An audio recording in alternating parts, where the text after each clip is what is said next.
छत्तीसगढ़ का सुकमा जिला वर्षों से नक्सल गतिविधियों का केंद्र रहा है। घने जंगल, दुर्गम पहाड़ियां और सीमित सड़क संपर्क, ये सब मिलकर इस क्षेत्र को सुरक्षा बलों के लिए चुनौतीपूर्ण बनाते हैं। बुधवार को एक बार फिर वही चुनौती सामने आई है, जब पोलमपल्ली थाना क्षेत्र के गोरगोंडा में नक्सलियों ने सुरक्षा बलों को निशाना बनाते हुए आईईडी ब्लास्ट किया है। यह धमाका उस समय हुआ जब डीआर यानी कि डिस्ट्रिक्ट रिजर्व गार्ड और सुरक्षा बल की टीमें इलाके में एरिया डोमिनेशन ऑपरेशन पर निकली थी। तेज धमाके की आवाज के साथ ही टीम में अफरा तफरी मच गई। धूल और धुएं के बीच जवानों ने खुद को संभाला और पाया कि उनकी टीम की एक महिला डीआरजी कांस्टेबल गंभीर रूप से घायल हो गई है। उसके पैरों में छर्रे और पत्थर गए और दर्द के बावजूद वह होश में थी। साथ ही जवानों ने तत्परता दिखाते हुए उसे फौरन सुरक्षित स्थान पर पहुंचाया। उसकी हालत को देखते हुए उसे आगे बेहतर उपचार के लिए हेलीकॉप्टर से रायपुर रेफर करने की अब तैयारियां की गई।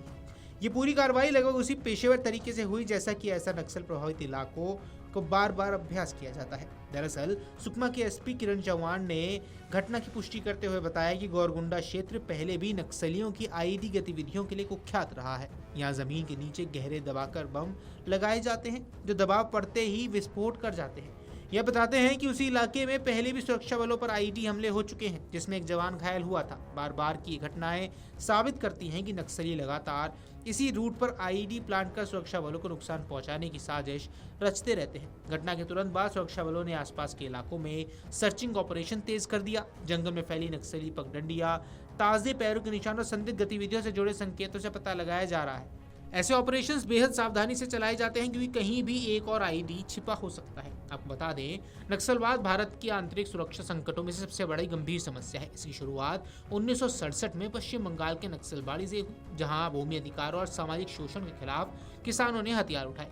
धीरे धीरे ये आंदोलन पूर्व और मध्य भारत में कई राज्यों में फैल गया। छत्तीसगढ़, झारखंड, बिहार, उड़ीसा, महाराष्ट्र और आंध्र प्रदेश इसके मुख्य गढ़ बन गए। नक्सली खुद को वामपंथी क्रांतिकारी मानते हैं, लेकिन उनका तरीका हिंसा, अपहरण, विस्फोट और सरकारी ढांचों को निशाना बनाना है। वे जंगलों में छिपकर गोरिल्ला रणनीति का इस्तेमाल करते हैं और सुरक्षा बलों के खिलाफ आईईडी, एम्बुश और छापमार शैली से लड़ाई लड़ते हैं।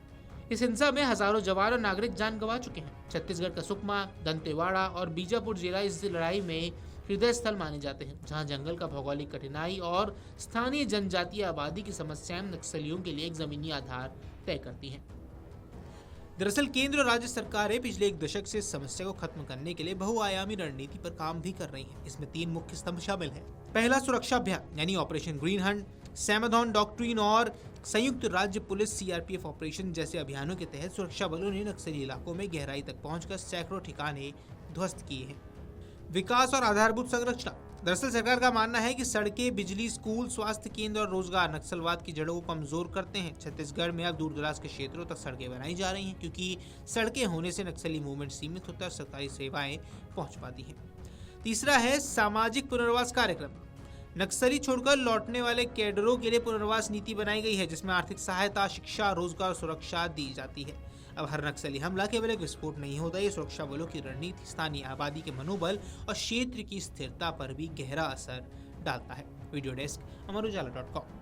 अगर आप ये वीडियो YouTube पर देख रहे हैं तो हमारे चैनल को सब्सक्राइब कर बेल आइकन दबाएं और Facebook पर देख रहे हैं तो हमारे पेज को लाइक करें।